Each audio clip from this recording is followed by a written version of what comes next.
માટે પણ મારે એટલું કહેવું છે કે છે રસમ અહીંની જુદી અને છે રિવાજો પણ સાવ નોખા, કે છે રસમ અહીંની જુદી ને છે રિવાજો પણ સાવ નોખા, અમારે મન તો શબ્દો જ કંકુ અને ચોખા. ફરી ફરીને ઠુમર પરિવાર આવેલા તમામ મહેમાનોનું હૃદયસ્થ સ્વાગતને અભિવાદન કરે છે. નિત્ય લઈએ શ્રી કૃષ્ણનું નામ, સાથે શ્રી રાધાનું નામ. રાધે કૃષ્ણ રટતા જઈએ સઘળા નામ. નિત્ય લઈએ શ્રી કૃષ્ણનું નામ, સાથે શ્રી વલ્લભનું નામ. યમુનાજી મહારાણીજી રટતા જઈએ સઘળા નામ. નિત્ય લઈએ શ્રી કૃષ્ણનું નામ, સાથે શ્રી યમુનાજીનું નામ. વલ્લભ મહાપ્રભુજી રટતા જઈએ સઘળા નામ.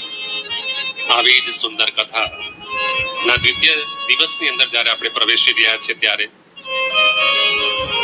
જે વાણીમાં વેદનો સ્પર્શ હોય, જે શબ્દોમાં શ્રી કૃષ્ણની સુગંધિતતા ઉપદેશ હોય અને જે બોલે ત્યારે મન ગદગદિત થઈને આત્મ શાંતિમાં વરસી જાય તેવા પવિત્ર વક્તા આપણી વચ્ચે જેમની ઉપસ્થિતિ છે, જેમના શ્રી મુખેથી નીકળતા દરેક શબ્દ માત્ર આત્મ કલ્યાણ માટે, આત્મ શાંતિ માટે હોય ત્યારે વ્યાસાસને બિરાજિત એકવાર જોરદાર તાળીઓથી વીર પ્રસાદ વ્યાસજી માટે આપની સૌની તાળીઓ અને આશીર્વાદ ત્યાંથી ગ્રહણ થવા જોઈએ. આવા જ પવિત્ર પ્રસંગો પાછળ હંમેશા રહે છે કેટલાય દિવ્ય હૃદય જે પ્રગટ નથી થતા પણ સેવા, સમર્પણ અને સંસ્કારથી પૂરેપૂરા ભીંજાયેલા હોય છે. આજે એવા જ આપણા યજમાન શ્રી નરેન્દ્રભાઈ અને કિરીટભાઈ, જેઓએ આ ભાગવત સપ્તાહને પોતાના તન, મન અને ધનથી સિંચ્યું છે, તેમને આપ સૌના તરફથી હૃદયસ્થ નમસ્કાર અને પ્રણામ. જે ઘરમાં ભાગવતનું પઠન થાય છે ત્યાં કલેશ દૂર થાય છે, અન્ન, ધન અને સુખની વર્ષા પણ થાય છે.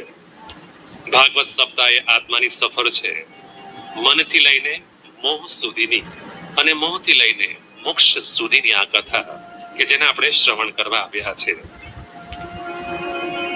જ્યાં આ કથા થઈ રહી છે એ ભૂમિ પણ કઈ સામાન્ય નથી, એટલે કે આપણું રસુલપુરા ગામ.